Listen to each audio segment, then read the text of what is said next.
Hello, I'm Case. I'm Lauren. Welcome to Moss Creek.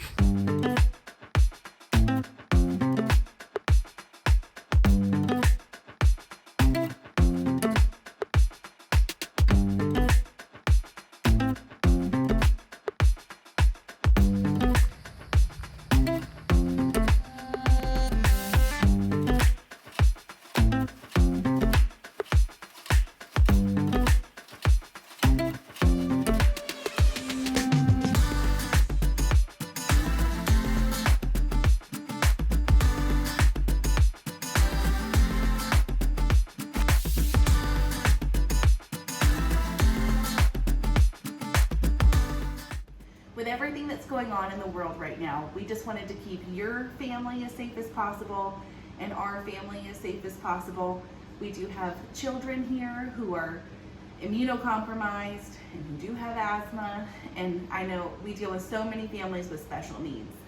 So especially in light of that, we wanted to try to go over what our normal puppy kit is going to look like, and that way whenever you guys get here, we're just going to walk your things out to you. Hopefully we'll have handled all of the questions ahead of time, and we'll be able to hand your puppy to you and hand your things to you, and that way we're not concerned about what you might be bringing in here or what other families might have brought in that you guys are then coming into contact with in our home. This is our home, so we don't really have the opportunity to have you come into an office.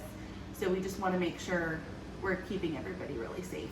So I just wanted to go over first what a normal folder is going to look like. This is going to be inside your bag that you get with your puppy, and it has all of the important information inside. So it'll say the puppy's mom and dad's name. This is just an example. And then the collar color of the puppy.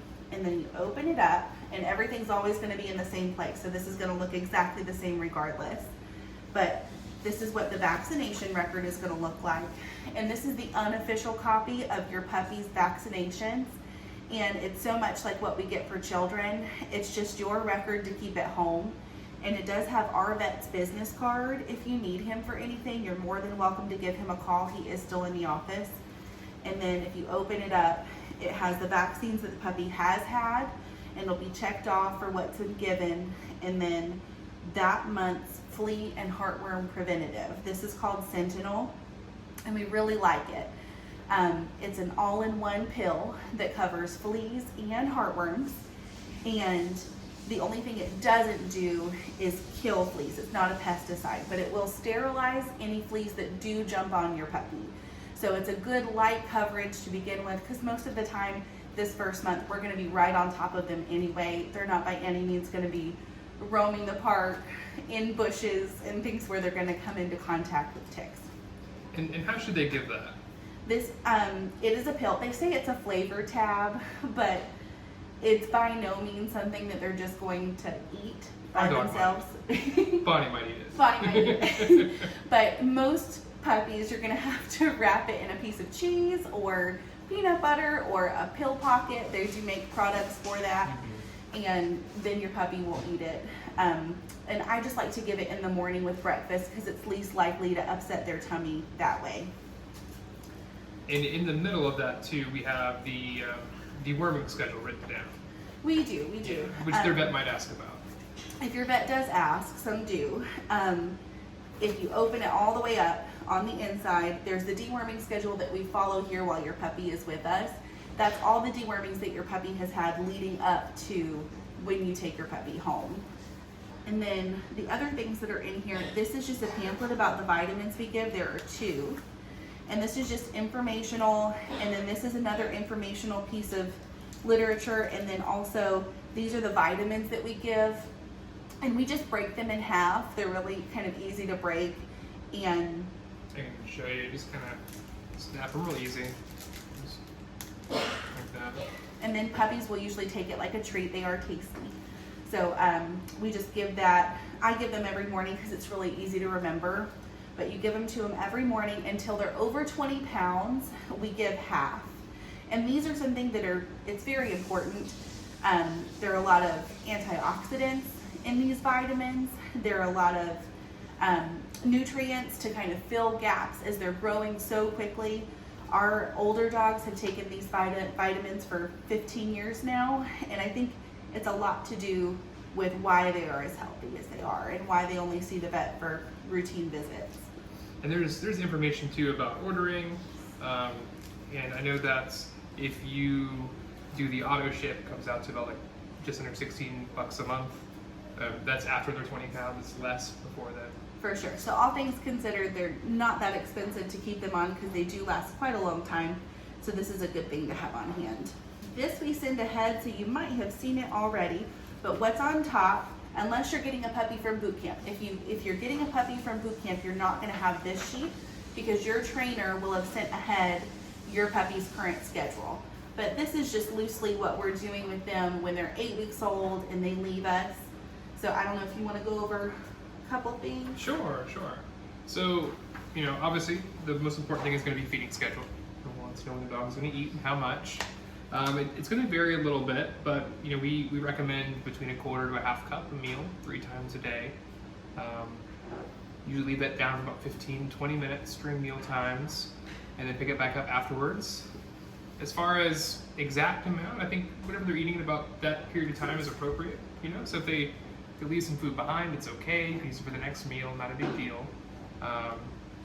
And then breakfast for them on their current schedule, they're getting up at around 6.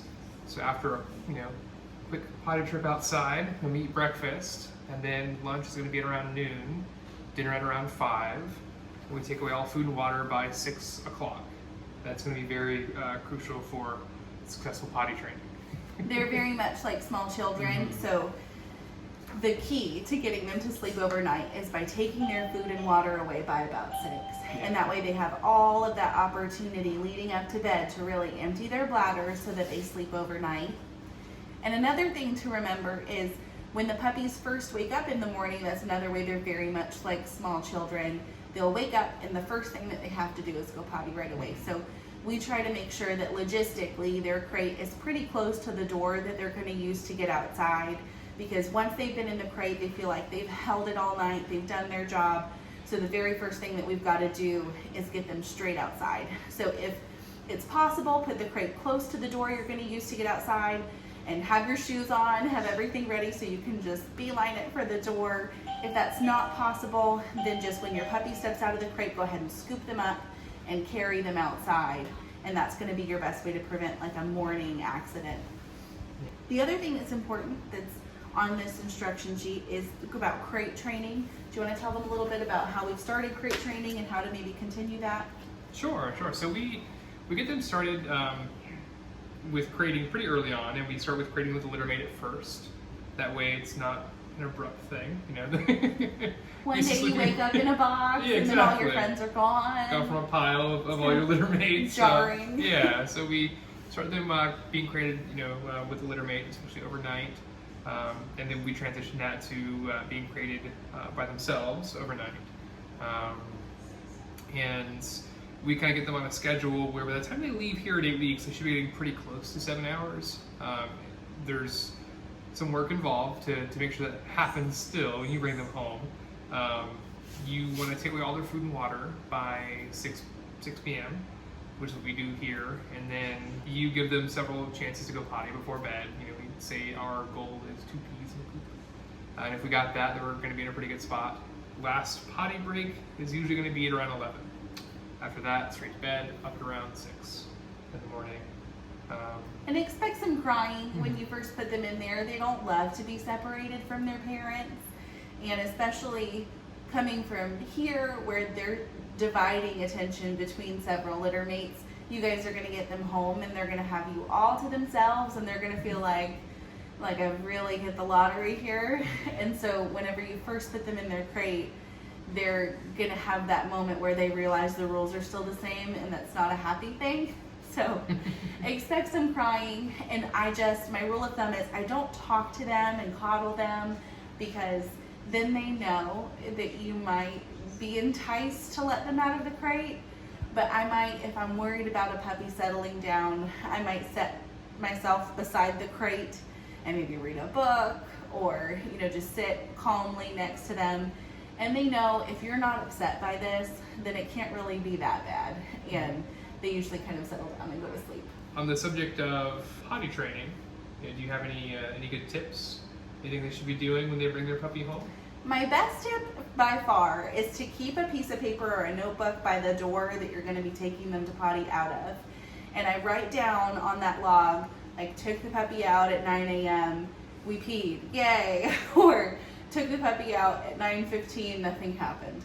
And I just keep a really kind of detailed log of when we're going outside, what happens when we go, because you'll start to see trends. They're eating and drinking at the same times every day. So everything else should be pretty regular too. So you'll maybe start to see in the afternoon every day we have an accident. So you can problem solve that really logically, like why might that be? Maybe we can add in another potty break around that time or spend more time outside. And it really becomes a helpful piece of data, because especially if you have more than one person taking a puppy out, you might not remember, or you might not be able to see those trends as clearly. That's a good point. And sometimes I see that you can get in a little bit of a loop where, say, you take them out for a good long fun walk of lots of sights and smells and distractions, and we walked them for 20 minutes and then they came inside and peed. What happened? Right. And it's one of those things where they were just having so much fun taking in the butterflies and the flowers and seeing all the new things and smelling all the new smells, that they legitimately forgot to use the restroom. So they come back inside and everything's boring again, and they're like, oh, this is a great time to pee. Yeah. But as a puppy parent, especially a new puppy parent, that can be kind of frustrating, because in your mind you're like, okay, I spent 20 minutes outside, and the minute I come inside, you've decided this is a great time to pee. So take potty breaks on a leash, and that way it's a business trip, and we'd be really boring. We're just like boring, standing there, a statue in the grass. And that way the puppy has no other option, nothing interesting going on. They feel like they need to use the restroom. And then we say, good boy, good potty. And we tell him he's brilliant. The worst possible thing that you can do is then every single time once they've gone potty, turn around and head back inside. Because they're so smart, they learn that they can wait you out. And so if it's 10 minutes and then we go potty and we go back inside, maybe next time we wait 15 minutes. Yeah. Or 20, just to like really milk that time we're outside. So make sure we're getting playtime outside too, because it's a bright new world out there for them that they really enjoy. So if they're having trouble settling their crate, there's a couple things I recommend trying. Covering the crate is a huge help. It does a couple of things. For dogs, they are very visually motivated. So even if they can hear you and smell you, but they can't see you, that helps with settling in the crate. So covering the crate, especially the front and maybe the top of the crate. And certainly what's most upsetting for them is watching you walk away, because you've left them. So it's, when you're a tiny puppy, that's a big deal. So it's a lot like babies. So if we can kind of interrupt that line of sight and prevent them from that hyper focus of maybe one day they'll come back, then it can really help them to settle. And the other thing that we think about is sound and kind of how to interrupt that. Yes, like a box fan, a radio, a smart device, like a Amazon Echo or a Google Home speaker. You could ask them to play rain sounds or other sounds that help them fall asleep, and that's really helpful too. Or a lot of us with kids, sometimes we might have a sound machine left over from when we had babies, and those are awesome for just background noise, because again, it's that like rapt attention, listening to every sound that the house makes and hoping you come back, that we're trying to prevent, because that's what it can work them into, an anxious state, and we just want to make everything really nice and peaceful and calm. A good rule of thumb for whenever a puppy is awake and active during the day is you want to provide them with potty breaks, usually every half an hour or so. And we're so blessed these days, we have smartphones, so I just literally set a timer for every 30 minutes whenever I know a puppy is in play mode, and that way the phone will remind me to take the puppy outside. And that way it doesn't roll past you and all of a sudden the puppy's had an accident, and it's that kind of downward spiral where you're kicking yourself. If you have a timer set, it's a proactive way to to remind you to go ahead and take the puppy outside. What are some things that you see a puppy do, like maybe inside the house, that indicates to you that they have to go potty? Usually, especially with young puppies, they get the idea that like their living area should be clean, but they don't really get the concept that the big house is their living area. Because they're so little, how could you possibly need all this space? So sometimes what they'll do is they'll start to kind of wander away from you and not be so interested in toys and people, and you'll be calling them back and they're kind of just really wandering and distracted. And those are the times I scoop them up and head outside, because those are the times we might miss an accident, like going around behind the couch or into the kitchen when you're in the living room, and you go track them down after a few minutes and sure enough they really had to pee. Yeah, and you can tell, like, if they get really intent on sniffing and searching, they usually have to go potty, like, within seconds. For sure. It's really fast. Yeah. So the more you can make yourself a detective when it comes to their body language and what they do right before they go potty, even watch them outside, where it's not a bad thing if they potty out there, obviously. If you watch them and see what they do right before they use the bathroom, that's what they're going to do inside too. They'll be focused on finding a spot. So, put your detective hat on and really be watching for those things, and it'll save you a lot of accidents. So that's your instruction sheet. I'm going to put this to the side so you'll know what this is. The next thing that you'll see in your folder is going to be a contract. And this is just exactly what's on our website, but we provide you with a signed copy just so that you have it for your records. You can file it away. And then the next thing is a warning against trifexis. Now there's so many options for heartworm and flea preventative, and it can be kind of a muddy big world out there, but this is one that we have learned time and again that it's not safe. So we want to make sure we send it ahead in your updates that you get weekly, so you might have seen it then, but this is also just a paper copy that we send home, so that if your vet asks you questions, this is like your golden ticket. You can be like, but my breeder said no, and you don't even have to know why. But we've seen some really significant reactions to this medicine, so we want to make sure we're avoiding it. And if you need safe alternatives, we are always available by phone. You can give us a call or you can send us an email, and we're happy to kind of chat with you about options and pros and cons and go through the list of what we know and what we've seen, because we've had so many families who go home and switch medicines, so we kind of have a good sense of what works and what doesn't. And in some places, geographically, other medications might work just better, than like Sentinel, for example. Then there's just a pamphlet about puppy training, and a lot of it is very much what we're going over with you, but just so that you have it as homework. And then there's another pamphlet about the vitamins. This is how strongly we feel about the vitamins. We remind you several times that it's really important for your puppy's immune system and for just overall health. And then this is about the food. Life's Abundance is a really great large breed puppy food, and the large breed component is really important even if you're getting a medium-sized puppy, because one grandparent or parent is still a golden retriever. Yep. So we want to be really conscious of that and protect their joints while they grow. So a large breed food is going to keep their growth rate nice and slow, so that it has the opportunity to develop before they're just getting too big too fast and their bones don't have a chance to do their job. The other thing we love about Life's Abundance is that it's made by a vet in South Florida, so it's never affected by any recalls. And events like this, they're still up and running, they're still making their food, they're still getting their food out to customers. I don't have to run out to a store to buy it, it just shows up at my door. I have it on auto ship, just like everything else I'm addicted to on Amazon. You feel a lot of boxes for Amazon. So that is everything that you're going to find in this side of your folder. There's all those papers, and then the information about the vitamins, and then your vaccination record. This is your quick reference, really important side. So this is the official, state certified copy of the vaccinations that your puppy has had, and kind of like your well visit. You get information of the last fecal exam that was given. There's information about the vaccines that were given and when. So your vet is going to be most interested in this whenever you go in. This is the certified copy of what is unofficially in this record. And if they live out of the state of Florida, this will be a different document. So it'll look Right. slightly different. It'll look slightly different. Same information. It'll be in Yes. just a slightly different place.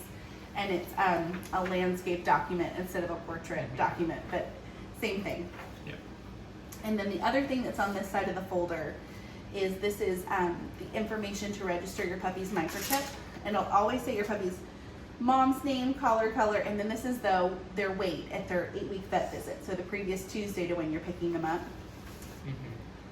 And then inside has this little pamphlet, and this is their microchip number. Anywhere you see a barcode, that'll be their microchip number.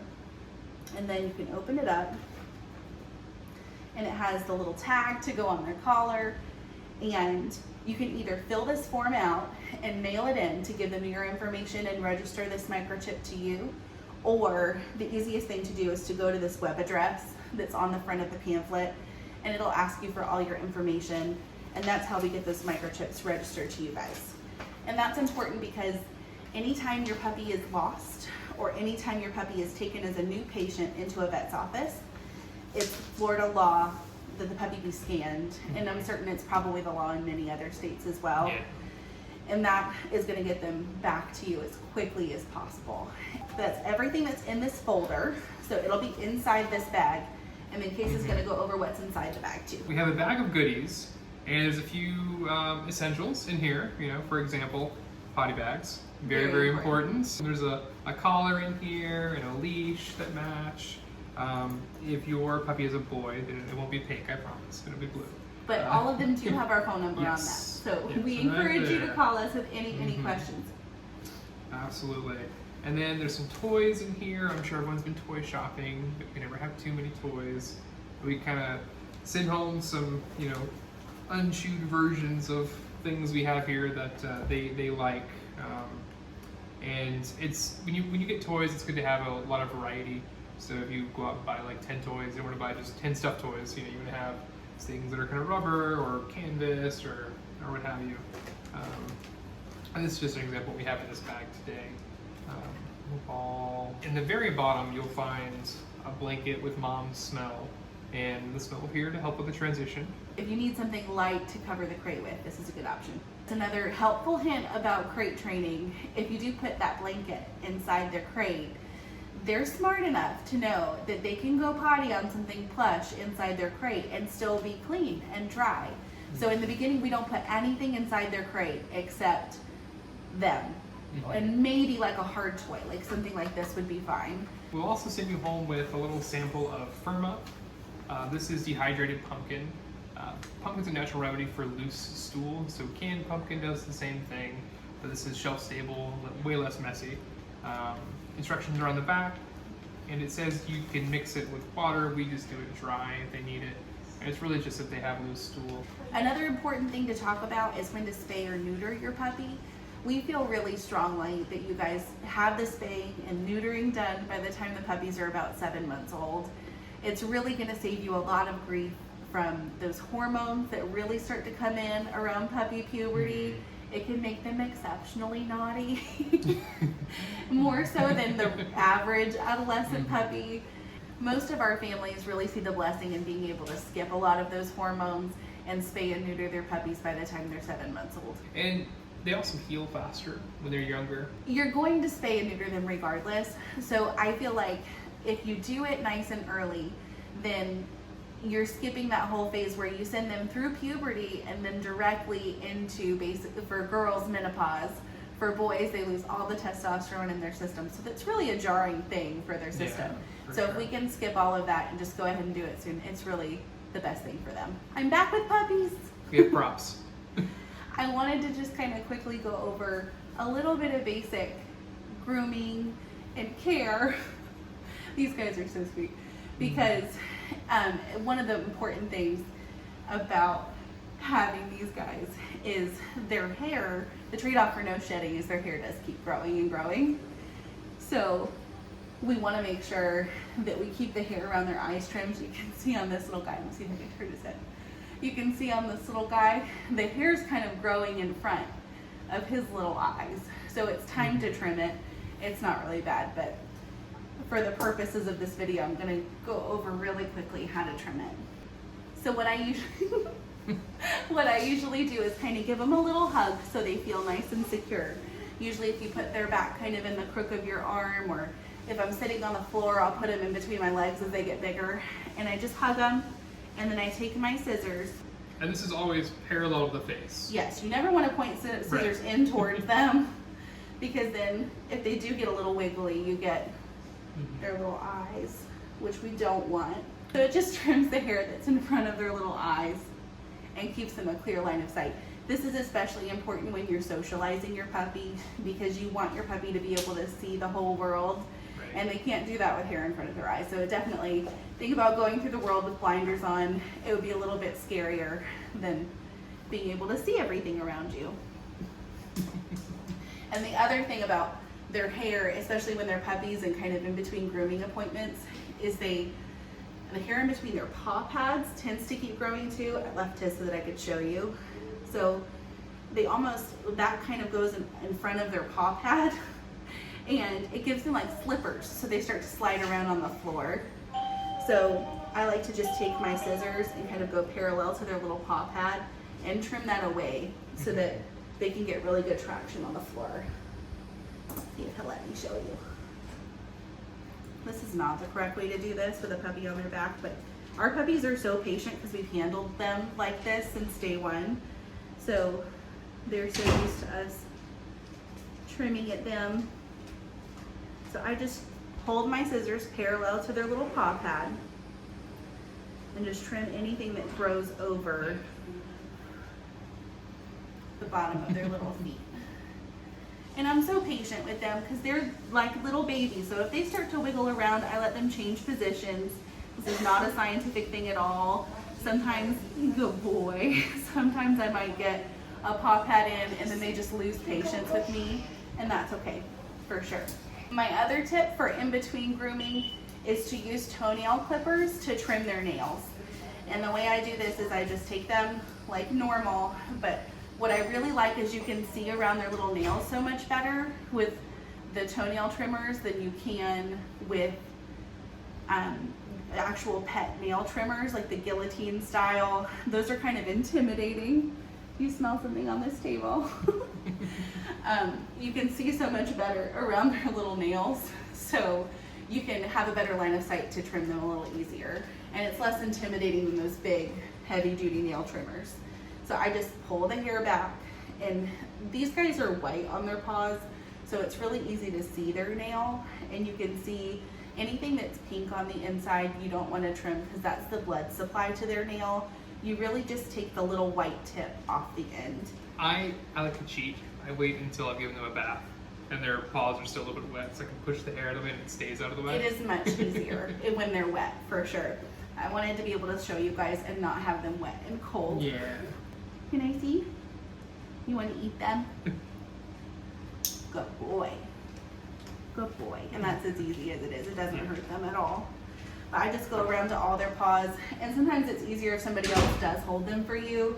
Like if we only had one puppy, I can very easily take and trim this puppy's nails while Case holds them for me. The other thing I wanted to quickly go over is ear care. This is what we like to use for their ears. It's called Malicetic, and there are links on our website. I know Crystal keeps it well stocked in her store because if you don't buy anything else on our list, buy the food, the vitamins, and the ear cleaner. Those are the most important headliners. So I just take this stuff and I turn their little ear canal over, their little ear flap, so that their ear is nice and open. And this is what a healthy ear looks like. Let me see if I can turn it a little bit. There we go, buddy. This is what a healthy ear canal looks like. It's nice and light pink. And it's not irritated and doesn't have any dirt in it. And if an ear is starting to get infected, when you turn it over, it'll have a little bit of a smell and it'll be red and kind of angry. Sometimes they start to feel hot on the inside. And that's when we know we probably need a trip to the vet. But just preventative ear care will go a long way to making sure that doesn't happen. So anyway, I just turn their little ear over and I put a little bit of this stuff in there. I usually do this outside because it can get a little messy. I just squish it around, and then sometimes they'll shake their head. That didn't even bother you, huh, guy? He's gotten used to it. I know. Then I just turn it back over, and if I see any debris inside their ear, like sometimes some earwax or something will come out, if I see anything in there, I go ahead and just wipe it out with a cotton ball or a paper towel, something kind of soft. But usually I'll turn them over and check them once a week and just look at them and see visually, like, does it look healthy, or is there any kind of dirt or anything in there? And if not, then there's no need to do anything. And then anytime they're wet, like if they have a bath or if they go swimming, if they run playing the sprinklers with the kids, anything like that, they want to go ahead and have their ears cleaned with the malicetic, and it'll prevent ear infections. This time has been very teaching when it comes to diseases and viruses and how they're spread. And so I always think about that in terms of the puppies. They're not fully immunized yet. So whenever you stop at a rest stop, or if you stop at a fast food restaurant and you see evidence where another dog has been there and gone potty, you probably want to turn around and go the other way. And that's going to keep them much safer when it comes to all those big scary diseases that they're very vulnerable to at this age. When you're on your way home, if you have to stop at a place that's you don't see people walking dogs. You know, we should mention rest stops, gas stations. These are frequent stops, but other like restaurants, like McDonald's, or like a sit-down restaurant or a business, a bank, place like that. People aren't walking dogs, so the likelihood of exposing your puppy to something is very, very low there. So some of the things we think about, because they are a little bit more vulnerable, is socialization is so important. So how do we socialize these guys when they don't yet have immunity to all those puppy diseases? So one option that's safe to expose them to whenever they're not yet fully vaccinated is if you have a family member or a friend who has a dog who is fully vaccinated but does not frequent like high traffic dog areas like pet stores, dog parks, that kind of thing. That dog is safe for your puppy to play with. And the incubation period for most of those puppy diseases is 2 weeks. So if they've been to the pet store or if they've been to doggy daycare within the last couple of weeks, groomer, I would usually say, let's wait a little while. But if the answer is no, they haven't gone anywhere in the last 2 weeks, they're usually at home or they take a turn around the block. Those are good playmates for your puppy to hang out with and learn what's acceptable when you meet new friends. In terms of socializing with people, you can do a lot of stuff at home. I know we're on quarantine right now, but do things like put on a baseball cap or dress in a costume or, sunglasses. Yes, play loud noises, anything that you can do to kind of throw your puppy for a loop and show them something you've not seen before is going to go a long way to giving them that sense of what's safe and what's not, because you want them to think just about everything is safe. And in the description of this video, we'll link to a few YouTube channels that are reputable and give really good training advice for these guys so that you guys can have that for a resource. I know in the time that we are in, many of us are going the DIY route as far as training. I do know some trainers that are giving virtual lessons, so if you want a resource there, I can definitely provide that to you.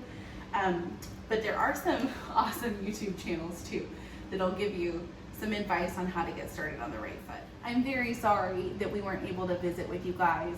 These are the first puppies in 15, almost 16 years that were not picked up here at Moss Creek in our living room. But I really feel like this is the best way to keep us safe and you guys safe as well. We would never want anybody to get sick because of something that we've done or allowed to happen. So I think it's a necessity at this point, but we are by no means dropping these puppies off on your doorstep and running away. If you guys would like to talk anytime, please give us a call. Or if you want to ask any questions that come up over the next few days, we will be by the phone to really support and encourage you guys. And we really look forward to seeing how your puppies are doing.